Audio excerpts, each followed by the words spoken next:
श्री स्वामी समर्थ. आज आपण एक स्वामी समर्थांची नवीन कथा घेऊन आलो आहोत. त्या कथेचं शीर्षक आहे स्वामी समर्थ आणि माऊलीची हाक. ही कथा ऐकल्यानंतर तुमचा स्वामींवरचा विश्वास आणखीन दृढ होत चालणार. आता आम्ही ज्या कथा सांगत आहोत या स्वामींबद्दलच्या कथा आहेत आणि या तुम्हाला स्वामींबद्दल दृढ विश्वास आणि इच्छाशक्ती तुमची प्रबळ करणार असे व्हिडिओ आहेत. त्यामुळे व्हिडिओ शेवटपर्यंत नक्की पहा. जय जय श्री स्वामी समर्थ. अनंत कोटी ब्रह्मांड नायक राजाधिराज योगीराज श्री स्वामी समर्थ महाराज की जय. स्वामी समर्थांच्या चरणी साष्टांग दंडवत. अक्कलकोटचे श्री स्वामी समर्थ महाराज हे केवळ एक संत नव्हते, तर ते साक्षात परब्रह्म माऊली होते. त्यांच्या दरबारात राजा असो वा रंक, विद्वान असो वा अशिक्षित, सर्वांना सारखाच न्याय मिळायचा. स्वामींच्या अगाध लीलेमध्ये अनेक कथा आपण ऐकतो, पण आज आपण अशीच कथा पाहणार आहोत. ती एका महिला भक्ताच्या जीवनावर आधारित आहे. आपल्या समाजात प्राचीन काळापासून स्त्रियांचा आदराने स्थान दिले गेले आहे, पण काही वेळा याच समाजात स्त्रियांना अत्यंत कठीण प्रसंगांना आणि अपमानाला सामोरे जावे लागते. जेव्हा एखादी स्त्री सर्व बाजूंनी खचून जाते, तेव्हा तिला आधाराची गरज असते. तेव्हा तिची हाक ऐकून स्वामी कसे धावून येतात याचे हे जिवंत उदाहरण आहे. ही कथा ऐकताना तुमच्या डोळ्यात अश्रू आल्याशिवाय राहणार नाहीत. तर चला अत्यंत भक्तिभावाने या कथेला सुरुवात करूया. ही सत्य घटना आहे. सोलापूरजवळील एका छोट्या आणि सुंदर गावाची. या गावात आनंदीबाई नावाच्या एक महिला आपल्या कुटुंबासोबत राहत होत्या. आनंदीबाई अत्यंत सात्विक, घरंदाज, सुस्वभावी आणि देवाधर्माची चाड असणाऱ्या. घरात सासू सासरे, दीर जाऊ आणि पती असा मोठा परिवार होता. लग्न होऊन जेव्हा त्या घरात आल्या तेव्हा सर्वांना वाटले की घरामध्ये लक्ष्मी आली. आनंदीबाई दिवसाची सुरुवात देवाच्या पूजेने करायच्या आणि घरातील प्रत्येकाची मनापासून सेवा करायची. पण म्हणतात ना, माणसाचे दिवस नेहमी सारखे नसतात. सुखाच्या मागे दुःखाची सावली असतेच. आनंदीबाईच्या लग्नाला 5 वर्षे झाली, मग 7 वर्षे आणि पाहता पाहता 10 वर्ष पूर्ण झाली. पण त्यांच्या घरात बालकाचा रडण्याचा आवाज गुंजला नाही, म्हणजेच त्यांना मुलबाळ झाले नाही. सुरुवातीला घरच्यांनी दुर्लक्ष केले, पण जसजसा काळ सरकत गेला तसतसे घरातील वातावरण बदलू लागले. समाजात आणि नात्यात आनंदीबाईंना संशयाच्या आणि हीन भावनेने पाहिले जाऊ लागले. त्या काळात मूल न होणे हा स्त्रीसाठी सर्वात मोठा शाप मानला जायचा आणि संपूर्ण दोष फक्त स्त्रीलाच दिला जायचा. आनंदीबाईच्या नशिबी हेच दुःख आले. हळूहळू आनंदीबाईची सासू त्यांच्याशी वाईट वागू लागली. कुलक्षणी, वंझा, घराण्याची दिवा विझवणारी असे भयंकर शब्द तिच्या कानावर पडू लागले. सकाळी उठल्यापासून ते रात्री झोपेपर्यंत त्यांना टोमणे ऐकू लागायचे. सुरुवातीला त्यांचा नवरा त्यांची बाजू घ्यायचा, त्यांना धीर द्यायचा, पण समाजात उठताना बसताना लोकांनी त्यांचेही कान भरायला हळूहळू सुरुवात केली. अरे, दुसऱ्याची बायको कर, वंशाला दिवा नको का, असे लोक त्याला सांगू लागले. हळूहळू नवऱ्याचेही मन बदलले. त्याने आनंदीबाईंशी बोलणे बंद केले आणि घरात दुसऱ्या लग्नाची तयारी सुरू झाली. एके दिवशी गावात एका मोठ्या उत्सवाचे आयोजन करण्यात आले. आनंदीबाई तिथे गेल्या. गावातील सुवासिनी महिला एकत्र येऊन पूजा करत होत्या. आनंदीबाई जेव्हा त्या पूजेमध्ये सहभागी होण्यासाठी पुढे सरसावल्या तेव्हा एका ज्येष्ठ महिलेने त्यांचा हात धरला आणि त्यांना मागे खेचले.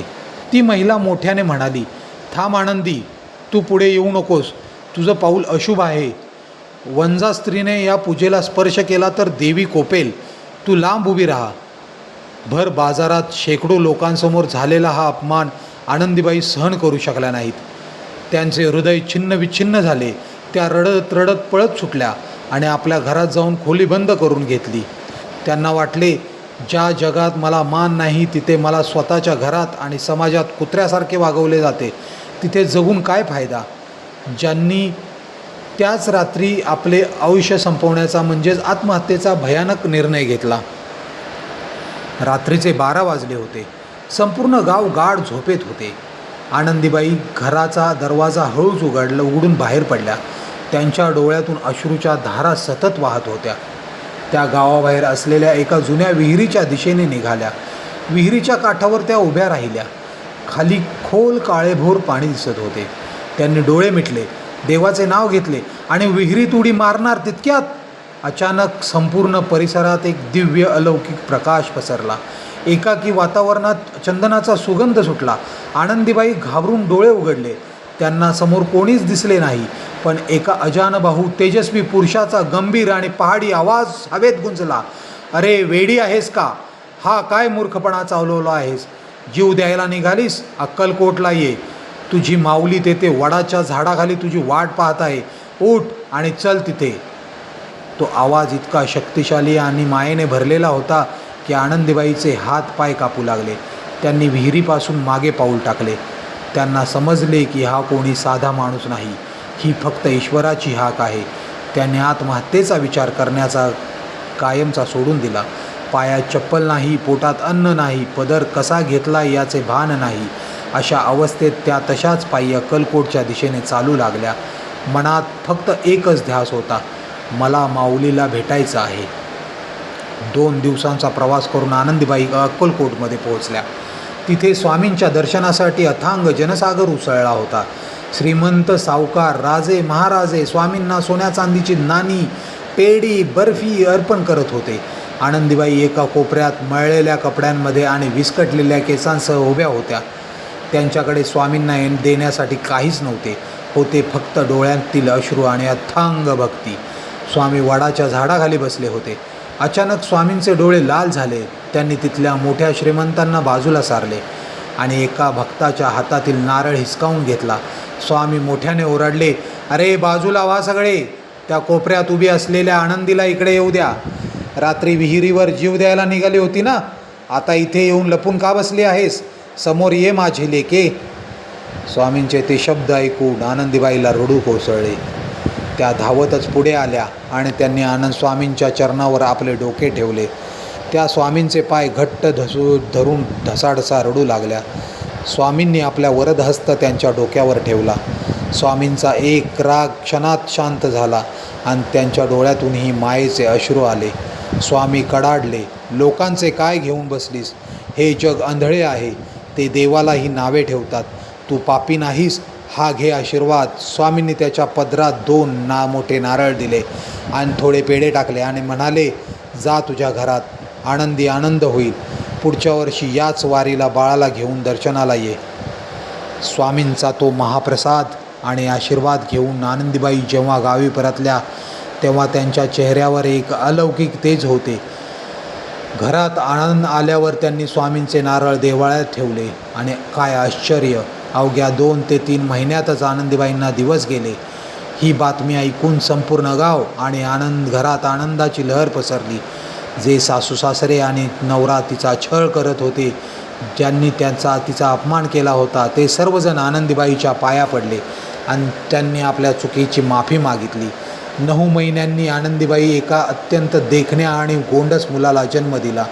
स्वामींच्या वचनानुसार पुढच्या वर्षी आनंदीबाई आपल्या पतीसोबत आणि त्या बाळाला घेऊन अक्कलकोटमध्ये आल्या. स्वामींनी त्या लहान बाळाला स्वतःच्या मांडीवर घेतले, त्याला हसून आशीर्वाद दिला आणि त्याचे नाव ठेवले समर्थ.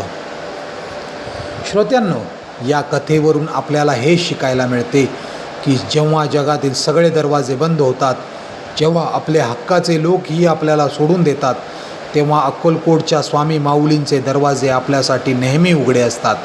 विशेषतः माझ्या मात्या भगिनींनो, आयुष्यात कितीही मोठी संकटे आली तरी कधीही खचू नका, कधीही आत्महत्येचा विचार मनात आणू नका, कारण जिथे कोणी नाही तिथे स्वामी समर्थ तुमच्या पाठीशी डोंगरासारखे उभे आहेत. त्यामुळे स्वामी समर्थ म्हणतात, भिवू नकोस, मी तुझ्या पाठीशी आहे. श्री स्वामी समर्थ. हा व्हिडिओ बघितल्यामुळे आणि तुम्ही शेवटपर्यंत असल्यामुळे मला नक्कीच वाटतं आहे तुमची स्वामींवरची भक्ती ही कायम अशीच अगाध राहणार आहे आणि तुमचं स्वामींवरचं प्रेम हे कायम असंच राहणार आहे आणि स्वामी तुमच्या सगळ्या इच्छा पूर्ण करू, तुम्हाला मनसोक्त तुम्हाला जे हवं ते मिळो अशी स्वामींकडे प्रार्थना करतो आणि हा व्हिडिओ इथेच संपवतो. आणि आमच्या चॅनलला सबस्क्राईब करा, आमच्या चॅनल लाईक करा आणि बेल आयकॉनला क्लिक केल्याशिवाय पुढे जाऊ नका.